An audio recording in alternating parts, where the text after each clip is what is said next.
नंद बाबा बड़े प्रसन्न हैं। जैसे ही पतो चली कि लाला भयो है, सबसे पहले नंद बाबा यमुना जी पर गए। यमुना जी में स्नान कियो, यमुना जी में स्नान करने के बाद दूध से अभिषेक कियो, पुष्प अर्पित किए, श्री यमुना महारानी को प्रणाम कियो, हे यमुना मैया आपकी कृपा से ही लाला भयो है। फिर दूसरा नंद बाबा दौड़ करके ब्राह्मणों के पास गए। अभी लाला को देखने नहीं गए, सीधे ब्राह्मणों से जाकर के वंदन किया। बोले आप सब विप्रों की कृपा से लाला भयो है, भैया आप सबसे प्रार्थना, सब घर चलो, स्वस्ति वाचन करो, आप सब लाला को पहले आशीर्वाद दो, फिर कोई और आशीर्वाद देगो। सब ब्राह्मणों के पास गए। और फिर तीसरा नंद बाबा गौशाला गए और गैयान को जाकर के नतमस्तक कियो। सब गैयान के खुरन की रज इकट्ठी करी। यमुना जी, विप्र और गौ तीनों को प्रणाम करवे के बाद तब नंद बाबा गए नंद भवन। नंद भवन पहुंचे हैं। नंद रानी यशोदा मैया अपनी गोद में लाला को लेकर के बैठी हैं। बहुत सुंदर भाव है, सुनना। नंद बाबा के नेत्र सजल हो गए नेक से लाला को देख करके। जैसे ही गोद में पधराए, 1 वर्ष तक ठाकुर जी का नामकरण नहीं हुआ था, तो पूरे ब्रजमंडल में सब लाला को नीलमणि बोलते थे। क्या बोलते थे? नीलमणि। नंद बाबा बोले लाला यशोदा ये तो बिल्कुल नीलमणि जैसो है। छोटे से कन्हैया हैं, अभी कछु घंटान के ही भय हैं बस। नंद बाबा बड़े आनंद में भर गए। ठाकुर जी को देखते ही नंद बाबा की ऐसी स्थिति भई, तुरंत यशोदा मैया की गोद में पधरा करके और भंडार खोल दिए। नंद बाबा ने जितनी सामग्री थी अटारी पर चढ़ करके सब लुटाने लगे ब्रजवासियों को। क्या समझ में आया? ठाकुर जी जीवन में आएंगे तो संग्रह करने का मन नहीं करेगा, ठाकुर जी जीवन में आएंगे तो लुटावे को मन करेगा। जो है मेरे पास सब बांट दूं मैं। ये ठाकुर जी की स्थिति है।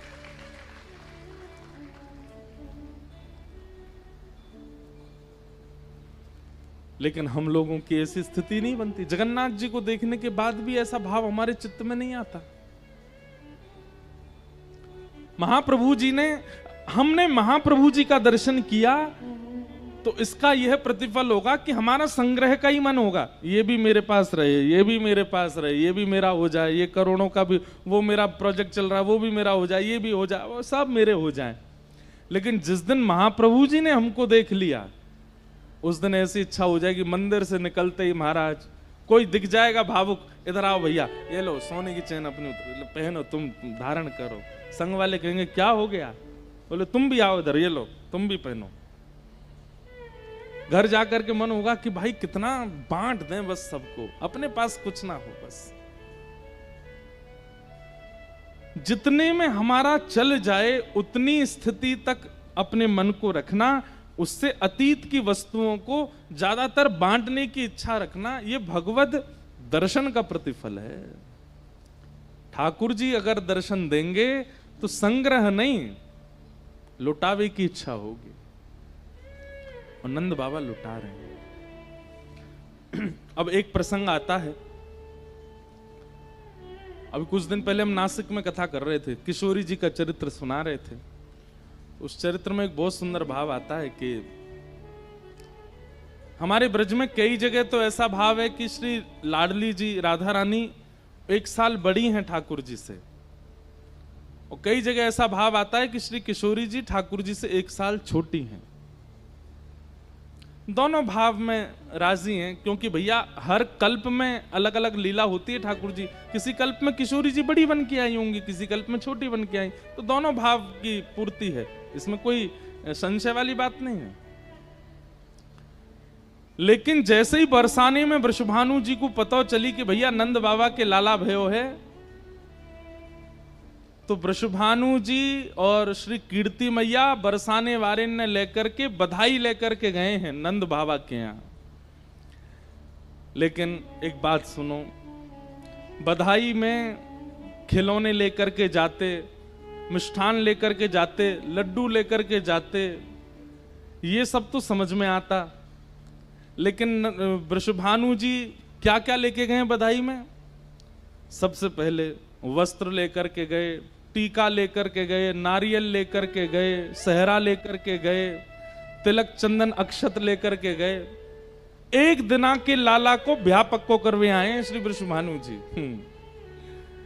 नंद बाबा अटारी से लुटा रहे, तभी नंद बाबा बोले अरे हमारे मित्र वृषभानु बाबा आए, भैया मार्ग दो सब लोग। वृषभानु जी इतनी बैलगाड़ियों में सामग्री लेके आए, ब्रजवासी सब देख रहे हैं भैया जी कहा लेके आए हैं, ये लुटावे के काजे खिलौना लेके आए होंगे। लेकिन जैसे ही कपड़ा हटाए और सब बैलगाड़ी इनके ऊपर से, तो उनमें तो ब्याह पक्के करवे वाली सामग्री धरी है। ब्रजवासी ने जैसे ही देखी बोले कि अरे लाला को जन्म ना भयो वाते पहले ब्याह संबंध वाले आ गए। नंद बाबा ने सामग्री देख करके वृषभानु जी को हृदय से लगाया, बोले कि आप ये सब क्या? बोले हम तो भैया अभी पक्को करवे आए हैं, लाला है। उसको क्या बोलते हैं? गोद भराई। गोद भराई बोलते हैं, कहीं रोका बोलते हैं, कहीं टीका बोलते हैं। एक दिना के लाला को टीका है गयो, अष्टमी को ठाकुर जी भय, नौमी को तो सगाई हो गई ठाकुर जी की। वृषभानु जी गए, लाला को गोद में लियो, इतने में कीर्ति मैया आई, नारियल हाथ में धर दियो, तिलक कर दियो, चंदन लगा दिए, चरण पूज लिए जमाई राजा के। लेकिन ये सब लीला जब चल रही थी तब यशोदा मैया बोली, हे कीर्ति मैया, आपने लाला को संबंध पक्को कर दियो, लेकिन लाली तो भई ना अभी तक, अभी बरसाने में लाली तो भई नहीं है और आप पक्को कर गए। तो वृषभानु जी के नेत्र सजल है गए, और सजल है करके श्री वृषभानु जी ने कितनी अच्छी बात कही। बोले संबंध पक्को कर दियो है, लाला को तिलक कर दियो है, अब देवता ने देख लिया होगा कि भैया संबंध पक्को कर गए हैं, सास ससुर बन गए हैं, तो अब लाली भेजो। अब लाली नहीं भाई तो आनो पड़ेगा लाली को, क्योंकि संबंध तो है गए।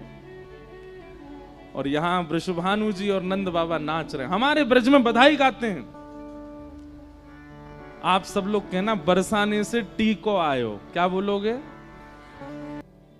ऐसे उत्सव महाराज श्री वृंदावन में मन रहा है। 6 महीना तो केवल नंद घर आनंद भयो जय कन्हैया लाल की ही गाते रहे सब लोग, 6 महीने तक।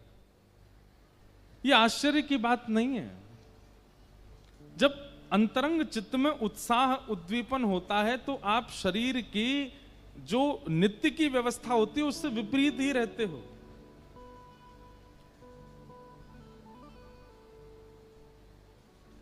और ब्रजवासियों की वो अवस्था हो गई है। 6 महीने तक सब नाच रहे हैं, गा रहे हैं, उत्सव मना रहे हैं। इसी बीच में वृषभानु बाबा आए, लाला को संबंध कर गए, पक्को कर गए। इतना आनंद हो रहा है कि लाला को जन्म भयो, ब्याह पक्को है को। ढाणी को आयो, ढाणी का प्रसंग इतना सुंदर है। मेरे मन आनंद भयो, ब्रजराज ही याचन आयो, अपने अपने मन को मतो, कह परिवार सुनाओ। एक ढाणी के होते हैं, इन ढाणी के जो इनका काम क्या है कि हमारे यजमान के घर कोई शुभ समाचार होगा तो हम मांगने जाएंगे। तो नंद बाबा को ढाणी को इतना भाग्यशाली है कि वो नंद बाबा को ढाणी है, लेकिन वाकू आज तक कछु मांगवे को अवसर ही नहीं मिलो। लाला ही ना भयो, लाला लाली कोई भी ना भयो। नंद बाबा के ढाणी के मन में विचार करे कि हे विधाता, मेरे यजमान के घर एक बालक है जाए तो भले ही वो ब्रज के राजा हैं, इतने संपत्तिवान हैं, पर कहा फायदा, मैं कभी कछु मांगवे ही नहीं जा पायो। और आप सोचेंगे इनका काम मांगने का करते क्या? ये यजमान की तरफ से उसकी रोज शुभकामना करते रहते हैं, उनका भला हो, उनका अच्छा हो, उनके परिवार का अच्छा हो। एक प्रकार से वेल विशर्स होते हैं। अब नहीं होते, ये पहले होते थे। और जब भी घर में कुछ अच्छा होता था तो इनको मुंह मांगी वस्तु दी जाती थी कि भाई इन्हीं की प्रार्थना से हमारे घर में अच्छा हुआ है। तो ढाणी के को एक चिंता और रहती थी कि 80 साल हो गए लाला ना भयो, लोग मुंह पे शंका करते होंगे कि मैंने प्रार्थना नहीं करी या हमारे नहीं हैरो है। और जब जब नंद बाबा दिख जाते थे तो ढाणी के को बोलते भी थे, अरे ढाणी के कभी जाए कर भैया ने हमारी अर्जी लगाए देकर कछु घर में ने आनंद हो। बोले बाबा तुम विश्वास नहीं मानोगे, मैं रोज 33 कोटि देवता ने प्रणाम करूं कि हमारे नंद बाबा घर एक लाला है जाए। और आज 80 बरस के बाद नंद बाबा के यहां लाला भयो है। ढाणी के ने अपनी कमर कसी है महाराज, आज नए वस्त्र पहने हैं, रोज प्रतीक्षा करे कब समय आवेगो इन्हें निकाल के मैं धारण करूंगा। आज वस्त्र पहन करके उत्साह में, आज ना नाश्ता कियो ना भोजन कियो, कछु जलपान भी नहीं कियो, सुबह से इतना आनंद में है कि आज नंद बाबा के यहाँ जाऊंगो, इतने वर्षन बाद मोकू कछु मांगवे को अवसर मिलो है। इतना सुंदर प्रसंग है, हमारे ब्रज के संत सुनते हैं रोने लगते हैं। नंद बाबा सबको लुटा रहे हैं, तभी देखते हैं कि दूर ढाणी का खड़ा है चुपचाप। 80 बरस की प्रतीक्षा, नंद बाबा को जैसे देखा, नंद अरे इतकुआ यहां पे आ गया, और दौड़ करके ढाणी के को अपने हृदय से लगा, भैया तेरी प्रार्थना सो हमारे घर देख नीलमणि जैसो लाला भयो है। आज चूक मत करियो,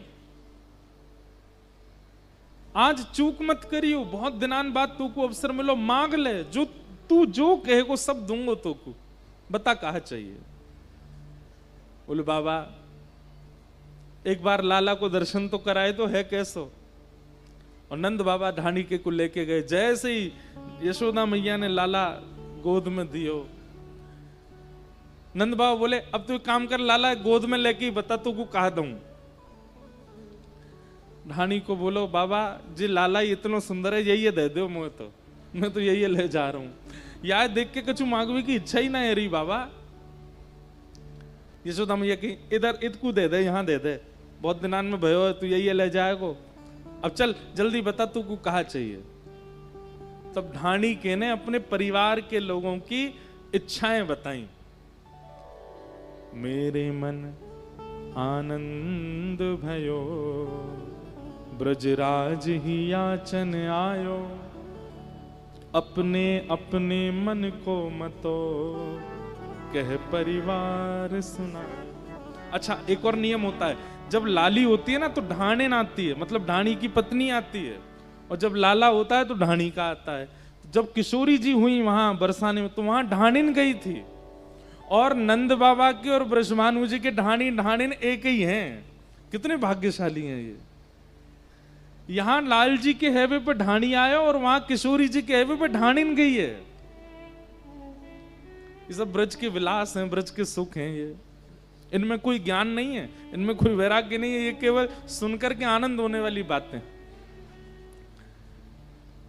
तेरे तात कहो समुझाए राय सो, जाए शीशा दीजे। मेरे बड़े भैया ने नंद बाबा जैसी सुनी कि आपके घर लाला भयो है तो उनने आशीष दियो है, भैया मेरी तरफ से लाला को खूब आशीर्वाद दियो। और आशीष के बदले कहा मांगो है? नंद बाबा बोले जल्दी बता कहा मांगो। बोले 200 भैंस दूध मन मन की मेरे काजे लीजो। एक भैंस के नीचे एक मन दूध होना चाहिए, ऐसी 200 भैंस लेके आइयो। नंद बाबा बोले भैया हम तो गौ पालक हैं, हमारे यहाँ भैंस कांते आई, हम तो कांते देंगे। और एक बात बता तेरी उम्र कितनी है? ढाणी को बोलो मैं 90 को है गो। और तेरो बड़ो भैया कितने को है? बोले वो 120 वर्ष को है गो। बोले 120 वर्ष को 200 भैंसन के दूध में कहा नहावेगो कि नदी बनावेगो, करेगो कहा इतनी भैंसन को? अब बाबा करेंगे कहा जे तो मुझे ना पता। उनने जो कही मैं तुम आपको ब्रजभाषा समझ आ रही है ना सबको, उनने जो कही मैं तुम्हें बता रहा हूं। नंद बाबा बोले ठीक है कहीं तो मंगवा के देंगे भैया। और बता तापाछे आछे समुझाए तिनके जेठे भैया। मेरे एक सबसे बड़े भैया और हैं। अच्छा तो ये 120 वारे थे ऊपर एक और है? बोले हाँ वो कितने, वो 150 वर्ष के हैं। उनने कहा मांगी भैया? बोले मेरी तरफ से लाला को आशीर्वाद दियो ता पाछे आछे समुझाए तिनके जेठे भैया, उनके काजे दीजो बाबा सुबग 700 गैया। 700 गैया। नंद बाबा बोले शमशान में लकड़ी बाट देख रही हैं, वो 700 गैया 200 भैंस, भैया तुम पूरा परिवार करोगे कहा इतने दूध को? अब बाबा आप करेंगे कहा जी, तो मुझे ना पता, मैं तो बस बता रहा हूं घर के जो लोगों ने जो बात की। 80 बरस को प्रतीक्षा है बाबा, ऐसी बात थोड़ी है। अरे ना भैया मैं मना ना करो, तू मांग और बता और क्या चाहिए। आहा, बोले मैं दोनों भैया की बात सुन के आने लगो, बेटा बड़ो सुखदाई तैसे वाके साथी, वाके काजे दीजो बाबा मत मदा तो हाथी।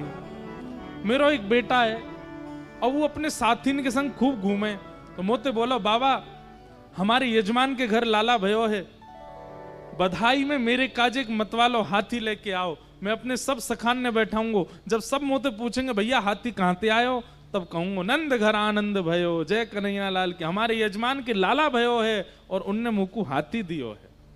सब जगह प्रचार करूंगा लाला को। नंद बाबा बोले ठीक है हाथी देंगे। अच्छा ये सब बातें हो रही हैं और चारों तरफ ब्रजवासी बैठ करके सुन रहे हैं कि नंद बाबा कितने उदार मना हो गए, अचानक से कितनी उदारता नंद बाबा में आ गई है।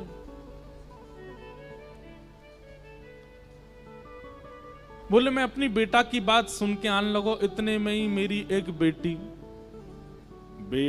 एक लाडली मेरी चलत आए भाई ठाड़ी।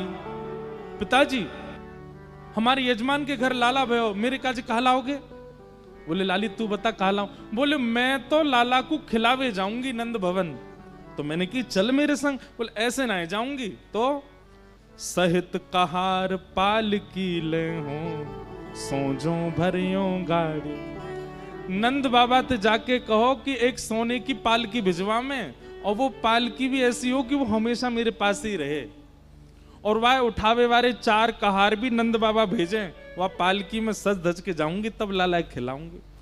नंद बाबा बोले अरे ए भैया मुनीम अभी पालकी भिजवा, ये ढाणी के की लाली अभी आनी चाहिए, और तेरी लाली ना वो हमारी लाली। ये सब सुनकर के ब्रजवासी कह रहे हैं भैया नंद बाबा कहा है गो है? ये तो इतने उदार है रहे हैं, नेत्र सजल हो रहे हैं लोगों के। ठाकुर जी जीवन में आते हैं तो ऐसे ही हो जाते हैं। और बता और कहा चाहिए है गए सब घर के लोग पुरवनाएं अभी तो बहुत हैं, सुन लो। बोले इतने में ही मेरी बहू आज तक मुझसे बोली नहीं, मेरी बहू मोते आज तक कभी बोली नहीं, लेकिन आज पहली बार बोली। बोले ससुर जी पिताजी एक बात कहूं बुरा मत मानियो। मैंने कि हाँ लाली बोल।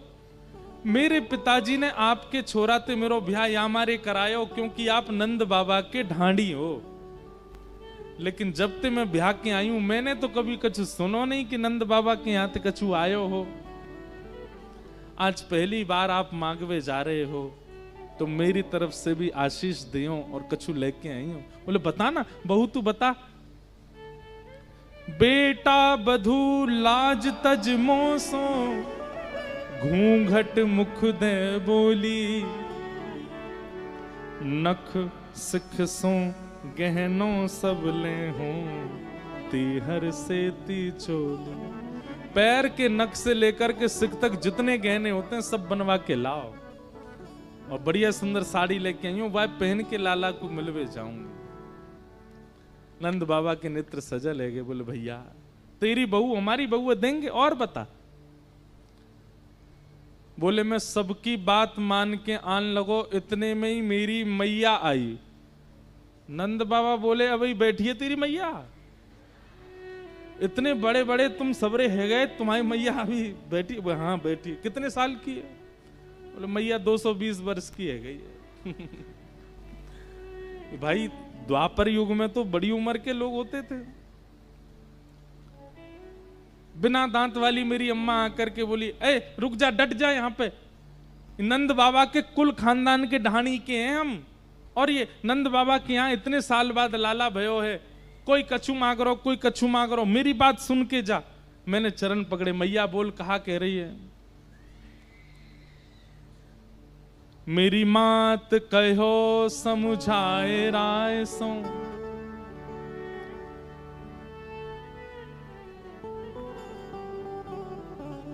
मेरी मैया मेरे सामने बैठ गई और जाकर के बोली, ऐसो दान मांगियो नंद सो, हम बहुरी न मांगे भीख।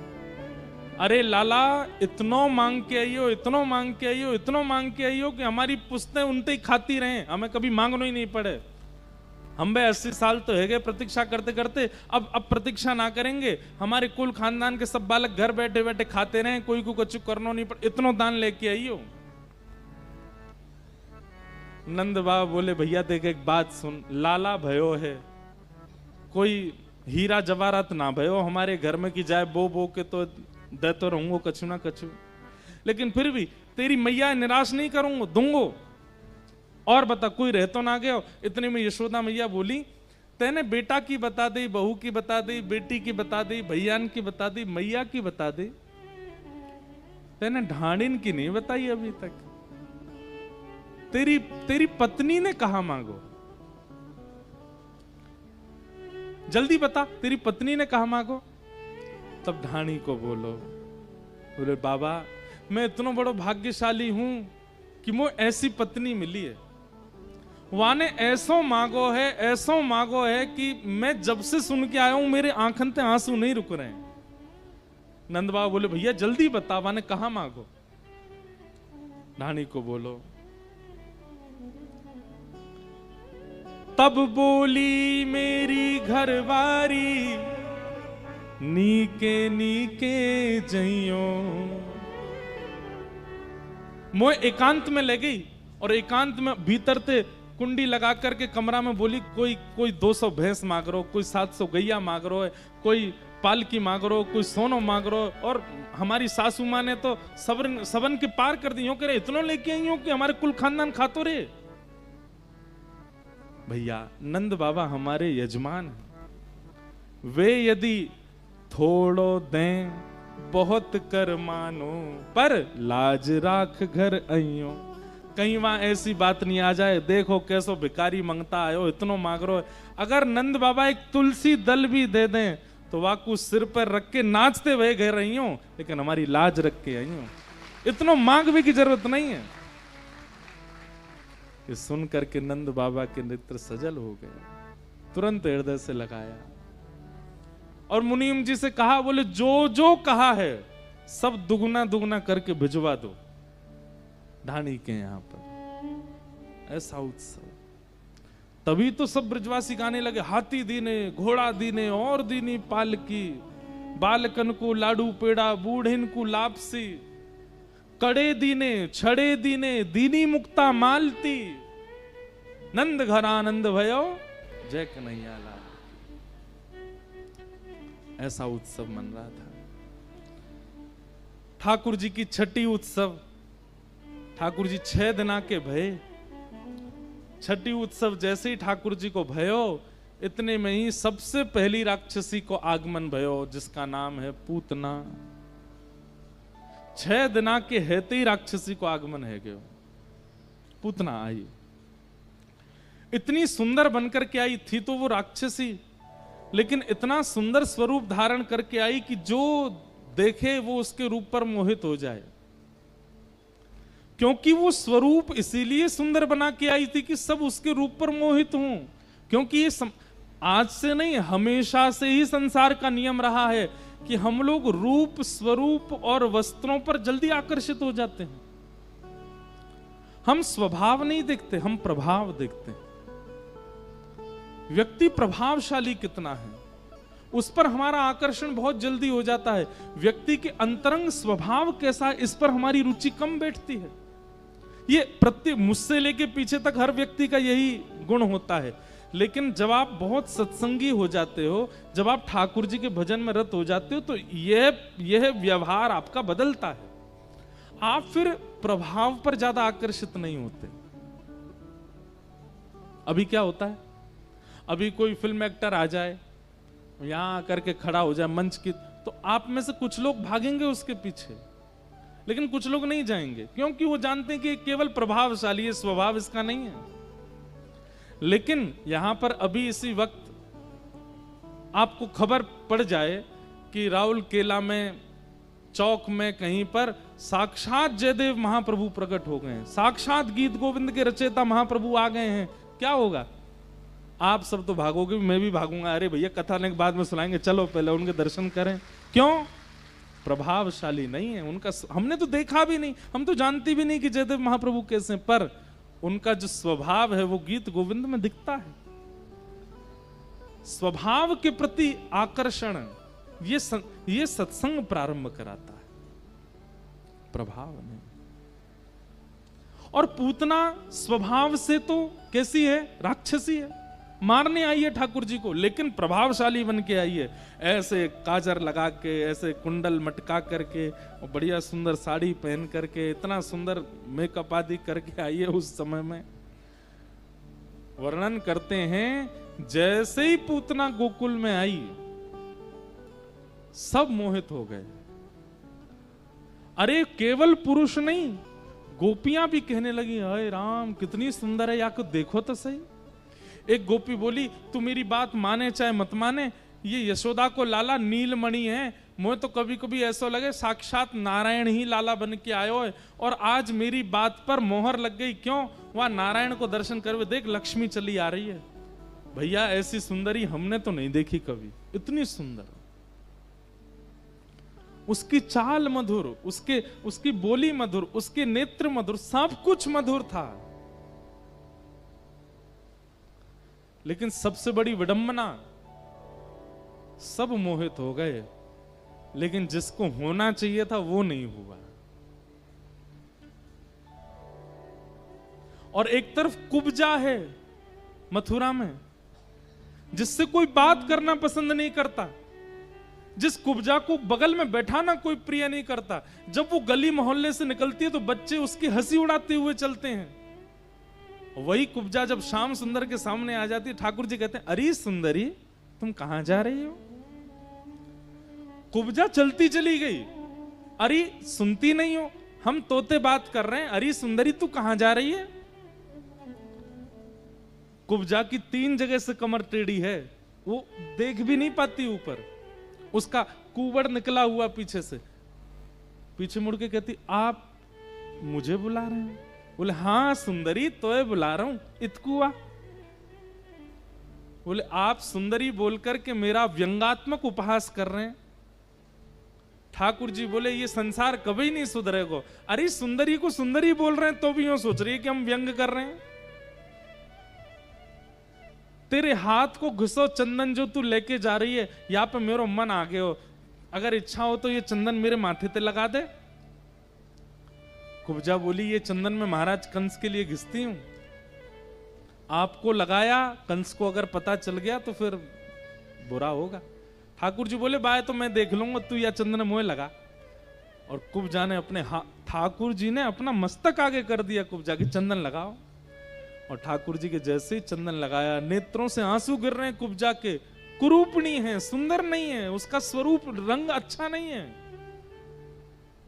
ठाकुर जी ने तुरंत अपने हाथों से उसकी ठोड़ी को पकड़ा और अपना एक चरण उसके पैर के ऊपर रखा, समीप आ गए, बिल्कुल बिल्कुल मुख के सामने है कुब्जा, और पकड़ करके उसके नेत्रों में देखते हुए एक झटका लगाया, तुरंत सुंदरी हो गई, रूप निखरा आया, उसका जो 3 जगह से कमर टेढ़ी थी सब नष्ट हो गया। और ठाकुर जी बोले अभी इसी वक्त वृंदावन में किशोरी जी की शरण में चली जाओ और सदा वहीं रहो। ये श्याम सुंदर है, इनको रूप नहीं लुभाता। हमारे अष्टछाप के सखा कहते हैं, यद्यपि रूप गुणशील सुधरता, इन बातन ना रिझई हैं। एक बात बोलें बुरा नहीं मानिएगा, अन्यथा मत समझिएगा, इसका गलत अर्थ मत निकालिएगा। महाप्रभु जगन्नाथ जी, आपको पता है जब गोस्वामी तुलसीदास पहली बार जगन्नाथपुरी आए उन्होंने महिमा सुनी कि महाप्रभु जगन्नाथ जी हैं, रथ पर बैठ करके जाते हैं, लाखों की तादाद में भीड़ आती है, बलभद्र सुभद्रा के साथ नीलगिरी पर्वत पर ठाकुर जी विराज रहे हैं, नील चक्रू। इतनी महिमा सुनी कि गोस्वामी जी दर्शन करने आए जगन्नाथ जी का।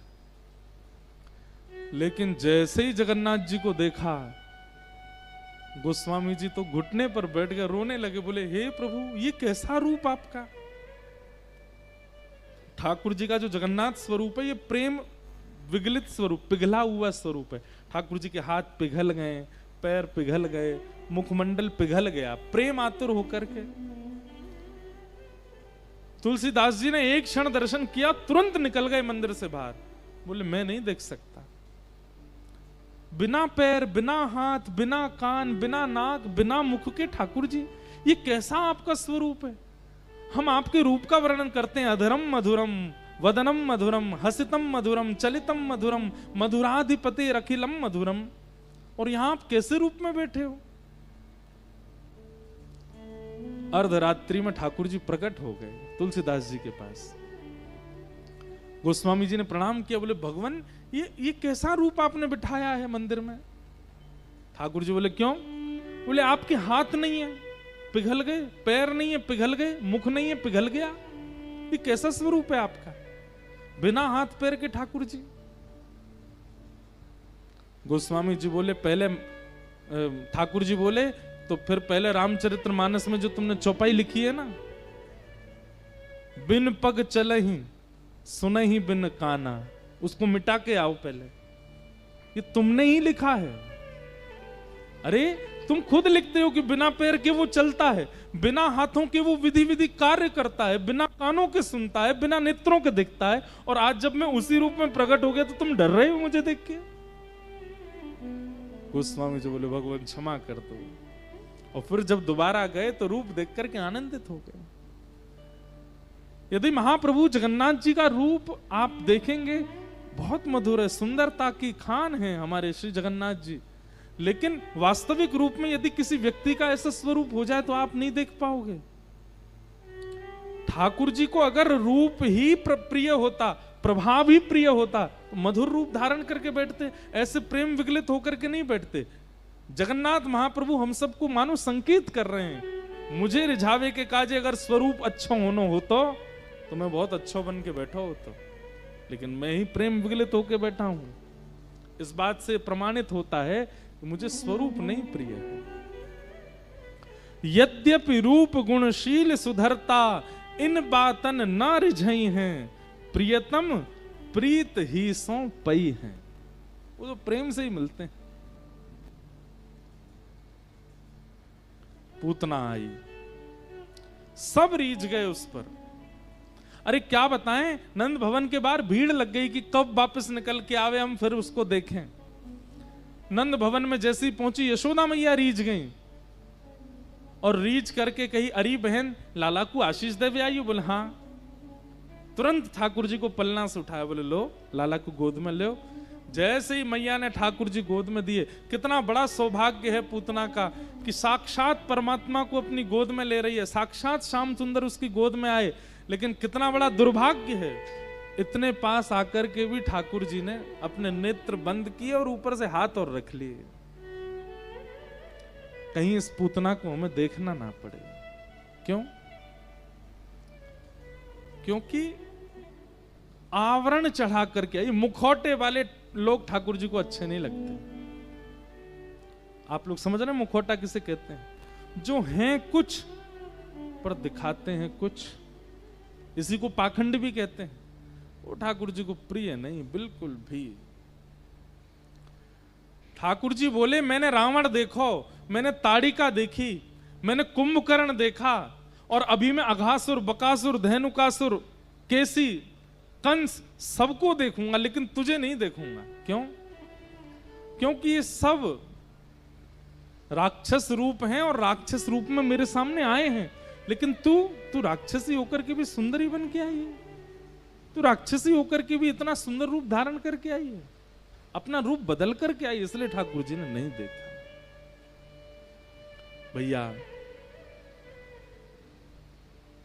हरि जी में जैसो तैसो तेरा हरि जी में जैसो तैसो मैं जैसा हूं मैं आपका, इसमें कोई अंतर नहीं, कोई परिवर्तन नहीं करना चाहिए। नहीं तो पूतना की तरह ठाकुर जी हो सकता है कि हमें भी ना देखें। पूतना रूप बदल करके आई, ठाकुर जी को गोद में लेकर के जैसे पयोधर पान कराना शुरू किया, भगवान ने उसके विष को पिया और विष को पीते हुए जैसे ही गाढ़म कराभ्याम भगवान प्रपिड्यत प्राणै शमम रोष शमन वितो पिबत, ठाकुर जी ने जैसे ही प्राण पीने शुरू किए पूतना के, सा मुंच मुंचाल मित प्रभाषणी, ठाकुर जी को पकड़ करके खींचने लगी, अरे बालक छोड़, अरे बालक छोड़, अरे बालक छोड़। ठाकुर जी तो इतने कस के उसका दुग्ध पान कर रहे हैं, प्राणों को पीने लगे। अपने वास्तविक रूप में जैसे ही पूतना आई, विशाल राक्षसी रूप धारण करके नंद भवन के पीछे गिर पड़ी और पूतना का वध हो गया। बोलो पूतना मर्दन गोपाल की।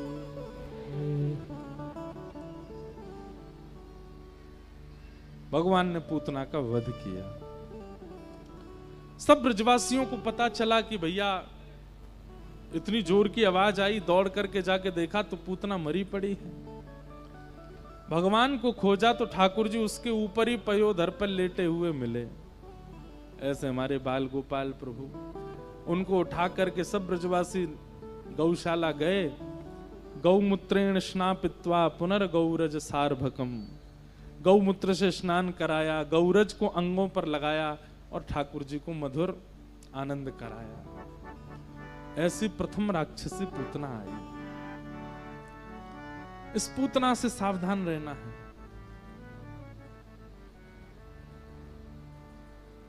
भगवान पूतना को कौन सी गति प्रदान करते हैं? तो कहते हैं पूतना लोक बालग्नि राक्षसी रुधिरासना जिघांक्षयापि हरे स्तनम दत्वाप सदगतिम। भगवान ने वो गति प्रदान की जो मां यशोदा को प्राप्त होनी चाहिए। कंबा दयालुम शरणम ब्रजेम। एक बात कहें आपको, हमारे ब्रज भाव में ठाकुर जी के प्रति सहचरी भाव रखने का विधान कहते हैं कि ठाकुर जी के सामने सखी बन के जाओ, सहचरी भाव से रहो, गोपी भाव से रहो। लेकिन यदि किसी के चित्त में ठाकुर जी के प्रति सहचरी भाव प्रकट ना हो रहा हो, सखी भाव, तो जबरदस्ती मत करना। तो फिर दूसरा भाव है क्या? वात्सल्य भाव, जैसे यशोदा जी का है ठाकुर जी के प्रति। वो भी ठाकुर जी को बहुत प्रिय लगता है। जैसे एक माँ अपने लाला को लाड़ लड़ाती है, जैसे माँ अपने बालक की सेवा में रहती है, वैसे सेवा करो ठाकुर जी की। वो ठाकुर जी को प्रिय है। हमारे गोसाई श्री विठलनाथ जी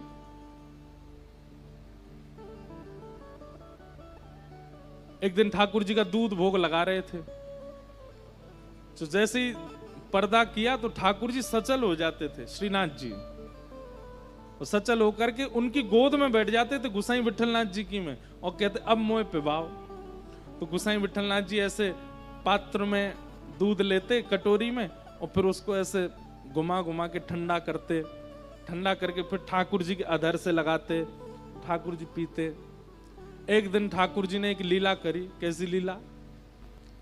जैसे पर्दा किया दर्शनार्थियों के आगे, सोई ठाकुर जी ऐसे रहते थे, सहज हो गए। सहज होके उतर के आए, गोसाई जी की गोद में बैठ गए। गोसाई जी बोले जय जय दूध पियो। लो दूध लेकर के थोड़ा ठंडो सो करके जैसे ही मुख में पधरायो, ठाकुर जी ने मुंह पीछे कर लियो। कहा हो जे जे आनंद ना आ रो, या में मीठो कम पड़ो है, नेक और मीठो डाल के लाओ, या में मीठो ना है। अच्छा एक बात तो पक्की है, हमारे ब्रज के ठाकुर जी को इतना मीठा प्रिय है कि होठ चिपक जाएं, इतना मीठा पीते हैं। अब बात तो भैया मीठे चीनी गुड़ खांड की नहीं है। ठाकुर जी को प्रेम का मीठा चाहिए, बहुत भाव से बनाया गया वो बहुत मीठा लगता है। उसका द्योतक ठाकुर जी हमें बताते हैं। बोले इतनी मीठी सामग्री क्यों? ठाकुर जी मानो संकेत कर रहे हैं, बोले मुझे प्रेम युक्त होकर के पवाओ, मुझे मीठा प्रिय है। बरस रहे हैं क्या ऊपर से? तभी तो गिरिराज जी उठाएंगे आज, लेकिन इतने नहीं बरस जाएं कि हम सब रे डूब जाएं। आज नौका विहार भी जल क्रीड़ा होगी ना, तो अपने आप ही सब व्यवस्था कर रहे हैं ठाकुर। हमने बहुत अनुभव किया। देखो, आपको हम कोई बड़ी बात नहीं कह रहे, पर कथा जब मन से होती है ना और मन से कराई जाती है, तो प्रकृति वैसा भाव प्रकट करने लगती है जैसी लीला होती है। आज ठाकुर जी का नौका विहार जल क्रीड़ा है अपने आप ही, और कथा में गिरिराज धारण लीला है, तो इंद्र पहले ही बरस रहे हैं। हम बरस जाएं तभी तो धारण करेंगे। आहा। गुसाई जी से बोले ठाकुर जी मीठो कम है या मैं मिला के लाओ। गुसाई जी ने फिर से ठाकुर जी को खड़ा किया, फिर ऐसे खड़े हो गए श्रीनाथ जी, दर्शन खोल दिए, रसोई घर गए, दूसरा दूध औटाया, उसमें थोड़ी और खांड डाली, फिर से सिद्ध करके लाए, पर्दा कियो, ठाकुर जी फिर से गोद में बैठ गए, दूध लेकर के नहीं फूंक मारे वहां में। फिर ठाकुर जी मैं भी मारूंगा फूंक, मोह दो। फिर ठाकुर जी के पास लेके आमे, तो ऐसे फूंक मारे कि दूध उड़ के गुसाई जी के मुंह पे ही जावे। ऐसे खेलते हैं ठाकुर जी गुसाई जी के साथ। बड़ी लीलाएं की हैं हमारे श्रीनाथ जी ने वृंदावन में, गोवर्धन में। जय जय ऐसा ना खेलो करें, चलो पियो। जैसे मुख लगा के पीने लगे, गुसाई जी बोले अब ठीक है, अब बहुत मीठो है गो, अम्मो अच्छो ना लग रहा, अभी ज्यादा मीठो है गो, दोबारा बना के लाओ। गुसाई जी बोले इनके नाटक नहीं खत्म होते हैं। फिर से खड़े किए, ठाकुर जी दर्शन खोले गए। अब की बार गुसाई जी ने क्या किया, दूध अलग लाए और खांड अलग लाए, और संग में चम्मच और ले आए। ठाकुर जी को गोद में बैठा के दूध रख दी और खांड रख दी, बोले लो अपने आप मिलाओ पी लो। तो ठाकुर जी के नेत्रों में आंसू आ गए। अरे जे जे रो काई को रहे हो? बोले तुम मोकू लाला मान के सेवा करो, तुम मेरे प्रति लाला भाव रखो, वात्सल्य भाव, और लाला पे कोई चीनी मिलानी आवे हैं? कभी कोई मैया अपने बालक से कहेगी तू चीनी मिला के दूध पी ले? मुंह पे ना आवे। बालक तो अपनी मैया के अधीन रहे, मैं कैसे अगर तुम ये बात मानने हो कि मुंह पे चीनी मिलानी आवे, तो मैं अपनी भ्रगुटी टेढ़ी करके प्रलय भी कर सकूं, फिर मैं परमात्मा बन जाऊंगा। लेकिन तुम्हारो भाव मेरे प्रति लाला को है, तो फिर लाला मान के मेरी सेवा करो। तो भैया अगर किसी के चित्त में, इधर देखो, यहां देखो, यहां देखो, सुनो, ज्यादा से ज्यादा भीगोगे, पिघलोगे नहीं, और कुछ नहीं होगा। आज भीगे ही जाए, ऐसा रह जाए, तभी तो आनंद आवे। एक बार हमारी यही उड़ीसा में कथा थी, बरगढ़, बरगढ़ है, बरगढ़, और जो भी है नाम, वहां पे भी ऐसे ही महाप्रभु जी विराज रहे थे पीछे। इतनी बारिश हुई, इतनी बारिश हुई, पूरे पंडाल में पानी नहीं, व्यास मंच पे ही गिरा ऊपर से। और महाप्रभु जगन्नाथ जी, दो ही लोग भीग रहे थे, मैं और महाप्रभु जी। तो पूरी छतरी लेके 2-2.5 घंटा कथा की थी हमने, बहुत आनंद आया था। तो हम क्या भाव कह रहे थे, अगर ठाकुर जी के प्रति गोपी भाव नहीं बनता, सहचरी भाव नहीं बनता, सखी भाव नहीं, क्योंकि कई लोग इसका उपहास करने लगते हैं, महाराज जी आप भी क्या यूं बोलते हो सखी बन जाएं ठाकुर जी के लिए। कई लोगों को ये उपहासजनक लगती है बात। तो इसलिए कहीं सखी भाव नहीं उत्पन्न हो रहा है तो जबरदस्ती मत करो, फिर वात्सल्य भाव में आ जाओ, ठाकुर जी के प्रति बाल भाव रखो। लेकिन बाल भाव में वो स्थिति मत ले आना जो अपने बालकों के साथ होती है, कहीं भी बैठा दिया, कहीं भी लिटा दिया, हमारे लाला ही तो हैं, अपने संगी बिस्तर पर लेके सो गए, नहीं, पर ब्रह्म भाव रखना है। पर जब सेवा में सामग्री पधराते हैं, भोग पधराते हैं, श्रृंगार करते हैं, आरती करते हैं, उतनी देर आपको वात्सल्य भाव रखना है। आरती नहीं कर रहे, सामग्री नहीं पधरा रहे, भोग, उतनी देर पर ब्रह्म भाव रखना है, परमात्मा है, उनकी गरिमा महिमा सबका ध्यान रखा जाए। वात्सल्य भाव भी भगवत प्राप्ति में एक बहुत निपुणता ला सकता है, इसलिए वात्सल्य भाव रखो। ठाकुर जी का भाव, सहचरी भाव, वो किशोरी जी की कृपा से आएगा। उसके लिए बहुत साधना करनी पड़े। साधना मतलब तप वाली साधना नहीं, उसके लिए हमारे ब्रज में कहते हैं प्रेमी रसिक रसिकन की बातें रसिक बिना को समझ सके ना।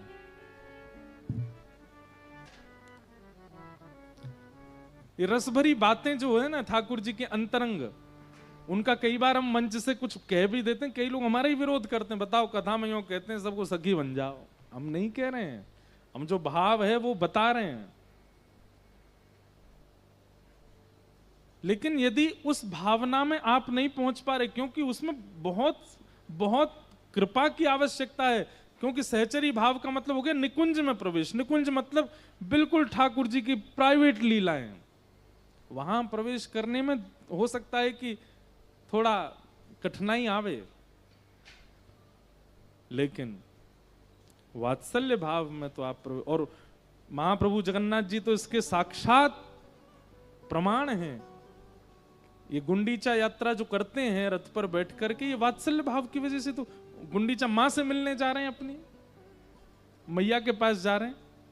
अब देखो सहचरी भाव में ठाकुर जी अपनी सखी से मिलेंगे, किसी को पता भी नहीं चलने देंगे।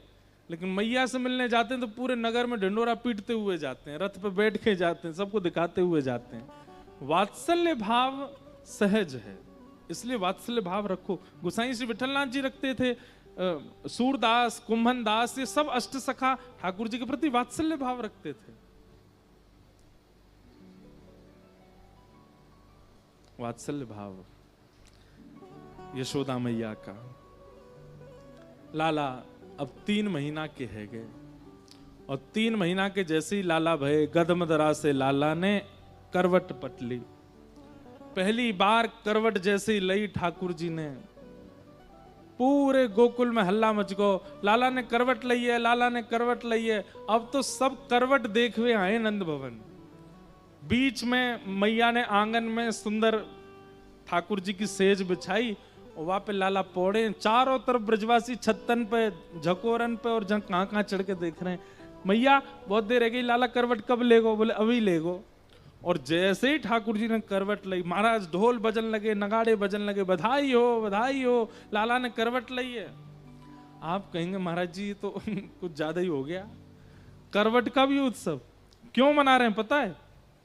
ब्रजवासी कह रहे हैं अभी तो करवट ली है, कल को बैठनो सीखेगो, फिर चलनो सीखेगो, फिर चल के नंद भवन से बाहर आवेगो, फिर हमारे संग हाथ पकड़ करके खेलेगो, नाचेगो, गावेगो, घूमेगो, आनंद करेगो। अरे भैया अब दिन ज्यादा दूर नहीं, जैसे सफर में चलता व्यक्ति माइलस्टोन जैसे जैसे क्लियर होते जाते हैं वो उत्सुक होता, अब इतना ही दूर रह गए, इतने ही दूर रह गए। ऐसे ही ठाकुर जी के संग खेलने कूदने आनंद करने की प्रतीक्षा कर रहे हैं ब्रजवासी। और उसका प्रथम पड़ाव पार हुआ कि ठाकुर जी ने करवट ली है, इसलिए उत्सव हो रहा है।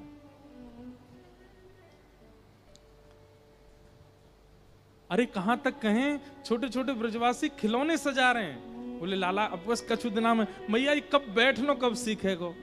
फिर मैया चलेगो कब? बोले तब चलेगो, तब मैं अपने खिलौना ने लेके आऊंगा या के संग खेलूंगा। अरे बड़े बड़े जो 20-20, 22-22 साल के, आपको पता ठाकुर जी के सखा मधुमंगल श्रीधाम, ये कोई छोटे थोड़े ही हैं, ये ब्याह की उम्र के हैं और 3.5 वर्ष के लाला के संग खेलते हैं। क्यों? जब से कन्हैया भय उनके मन में यही भावना रहती है कि हम भले ही पहले आ गए लेकिन हम रहेंगे बाल भाव की तरह लाला के संग। बड़ी मधुर लीला है वृंदावन की। तभी सक्टासुर नाम का एक दैत्य आया, भगवान ने, मैया ने सकट के नीचे झूला बनाया था। सकट कहते हैं बैलगाड़ी को, क्योंकि ब्रजवासी सब घेर के बैठे थे, लाला को छोड़ ही नहीं रहे थे, रो रहे थे ठाकुर जी। तो मैया ने ले जा करके एक बैलगाड़ी के नीचे झूला बना के वहां सुवाई दिए। इतने में सक्टासुर आया, ठाकुर जी ने अपने पाद प्रहार से उसका वध कर दिया। ब्रजवासियों को आश्चर्य तो होता है, 6 दिना के लाला ने पूतना मार दी, लेकिन किसी को यह नहीं लगता कि लाला ने मारी। सब यूं सोचते हैं कि हमने इतने ब्राह्मणन की सेवा करी, यमुना जी की आराधना करी, गौ माता की, वे सब लाला के चारों तरफ अपनी मंत्र विद्या से रक्षा करते हैं, या हमारे लाला हमारो बच जाए। सक्टासुर का वध हो गया। धीमे धीमे ठाकुर जी 1 साल के हो गए, और जैसे ही ठाकुर जी 1 साल के भये, अब बैठने लगे ठाकुर जी। ऐसे ही बैठते हैं जगन्नाथ जी की तरह, धाम धूम से बैठ जाएं ऐसे हाथ करके। बगल में दाऊ दादा बैठे हैं, ठाकुर जी के 2 दांत निकल आए हैं। अब ठाकुर जी को यूं लगती है यशोदा मैया को कैसे बताऊं कि मेरे दांत निकल आए। सो बगल में दाऊ दादा को हाथ पकड़ो, पकड़ के काट गए। और जैसे ही काटे दाऊ दादा, अरे मैया मैया मैया देख जे लाला मुंह काट गयो। मैया दौड़ी दौड़ी आई, कहा कही दाऊ तेने? बोले मैया देख लाला मुंह काट गयो।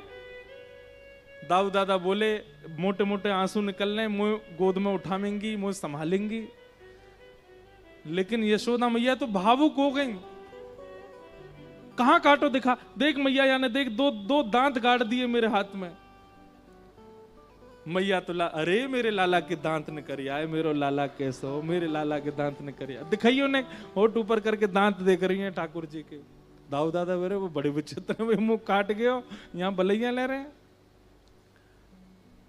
हमारे ब्रज के भाव में ऐसे ऐसे वर्णन है कि अब ब्रजवासियों की कतार लगी है और सब ठाकुर जी के दंतावली का दर्शन करने आ रहे हैं।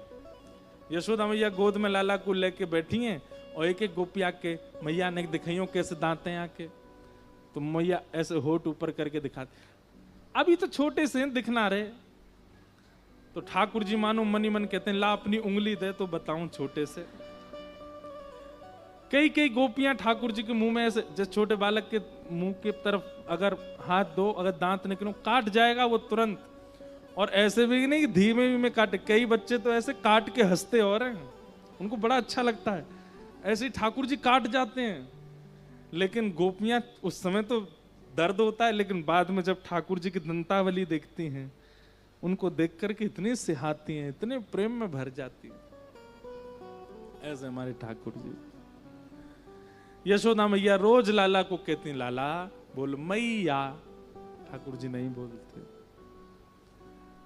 दाऊ दादा ले जाते हूं, मैया मोह दो मैं बुलवाऊं। लाला बोल भैया। ठाकुर जी नहीं बोलते। इतने में नंद बाबा आते हैं, लाला बोल बाबा। ठाकुर जी नहीं बोलते। सब लेके बैठे रहते हैं, ठाकुर जी कुछ नहीं बोलते। इतने में गौशाला की गैया चर के आई बाहर से, असंख्य गाय जैसे ही आई। ठाकुर जी बैठे बैठे गैयाओं को देखते हैं और अपनी उंगली उठा के कहते हैं गैया। और जैसे ही ठाकुर जी बोले गैया, अब तो महाराज हल्ला मच गयो, कहने लागे मोहन मैया मैया। फिर मैया भी बोले, भैया भी बोले, बाबा भी बोले। सूरदास जी वर्णन करते हैं अपने पदों में, कहने लागे मोहन मैया मैया, पितानंद सो बाबा रे बाबा, और हलधर सो भैया, कहने लागे मोहन मैया मैया। बहुत मधुर लीलाएं ठाकुर जी की। यशोदा मैया छोटे छोटे पैरों में ठाकुर जी के नूपुर पहना देती हैं और अपनी उंगली ऐसे ठाकुर जी के हाथ में पकड़वाती हैं और फिर धीमे से लाला को खड़ा करती हैं और फिर धीरे धीरे मैया चलना सिखाती हैं। धीमे धीमे ठाकुर जी अपने चरण आगे धरते हैं, चलना सीख रहे हैं। आकाश में देवता जब इस लीला को देखते हैं तो उनके नेत्र सजल हो जाते हैं। बोले मैया, ये वो परमात्मा हैं जो 2 पग से तीनों लोक नाप लेते हैं, लेकिन यहां थोड़े थोड़े कदम भी आपके हाथ पकड़ करके चल रहे हैं। ये प्रेम है ठाकुर जी का। चलते चलते ठाकुर जी जैसे थोड़ा चलने लगते हैं तो यशोदा मैया धीमे से अपनी उंगली हटा देती है और ठाकुर जी के हाथ ऐसे रह जाते हैं। और फिर ठाकुर जी 2-4 कदम अपने आप चलते हैं और फिर धम्म से गिरते हैं, रोते हैं। मैया पूछे, लाला का भयो, काय को रो रहा है? थोड़ा थोड़ा बोलना सीख गए। तो मैया से कहते, मैया जे मुंह को मार रही है। कौन ते कह रहे हैं? पृथ्वी से कह रहे हैं, जे मुंह को मार रही है। फिर यशोदा मैया नीचे ऐसे आवाज करती हैं, सो ठाकुर जी खिल के हंसने लगते हैं। रात में सोते नहीं है ठाकुर जी। लोभ प्रलोभन, दो चीज का प्रलोभन है। एक बात बहुत ध्यान से सुनना। रात में सोने जाते हैं तो भी यशोदा मैया से कहते हैं कि मुंह को कछु दो तभी सोऊंगो। और सुबह उठते भी एक लोभ से हैं कि चदरिया ओढ़ के लेटे रहेंगे, मैया उठा रही है, लाला उठ जा, बोले पहले मुझे बता मुँह कहा दोगी तब उठूंगा। दोनों में लोभ चाहिए। सेवक ये कर सकते हैं और करना चाहिए। ठाकुर जी को रात्रि में भी एक कुछ ऐसी वस्तु पधरानी चाहिए सेवा में जिसके लोभ में ठाकुर जी सो जाएं। जैसे तकिया ही दो, सुंदर सुंदर तकिया बनवा करके लाला ले यहाँ पे सो जाओ। तो जैसे नया बिस्तर मिले, नई तकिया मिले, बालक कितना होता, मैं तो इसी पे सोऊंगा, ये मेरा बिस्तर है।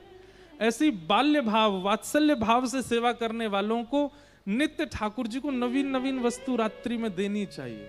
और सुबह भी जब उत्थापन करने जाएं ठाकुर जी का, तब भी कुछ नवीन भाव प्रस्तुत करो।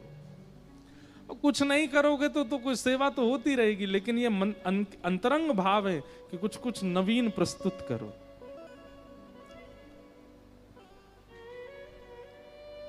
यशोदा मैया खूब सुला रही है, लेकिन लाला सो नहीं रहे हो। इतने में मैया लाला को गोद में लेकर के खिड़की के पास जाके बैठ गई। और ठाकुर जी पूछ रहे, मैया जी कहाँ है? ठाकुर जी बोले, मैया बोली, लाला जी चंद्रमा है। अच्छा जी चंदा है? मैया बोले हाँ। मैया या को मोह दे दे।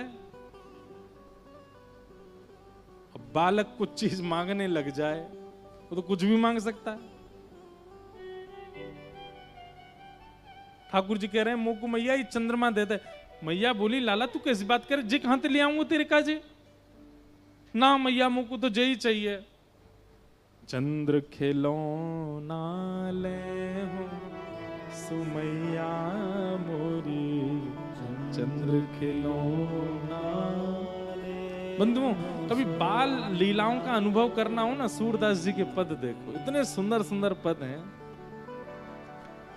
ठाकुर जी कह रहे हैं मुकु मैया चंद्रमा चाहिए, तभी सोऊंगो। जब चंद्रमा मेरी जेठ में आ जाएगा, मैं या को पकड़ लूंगा तब सोऊंगो, नहीं तो नहीं सोऊंगो। मैया बोली, लाला जी कोई हटकरवे वाली बात है? यशोदा मैया ने खिड़की के पास एक परात में जल भर के रख दिया, उसमें चंद्रमा का प्रतिबिंब दिखने लगा। तो मैया बोली, देख चंद्रमा नीचे आ गो। ठाकुर जी देखने लगे, खुश हो गए। अरे मैया ये तो चंद्रमा में, अब चल सो जा। ठाकुर जी गोद में लेट गए, चंद्रमा देख रहे हैं। देखते देखते पता नहीं क्या हुई, ठाकुर जी ने जोर से जैसे ही हाथ मारा, सोई पानी छलक गया। अब तो ठाकुर जी रोने लगे, बोले मैया तू मुझसे झूठ बोला है या जल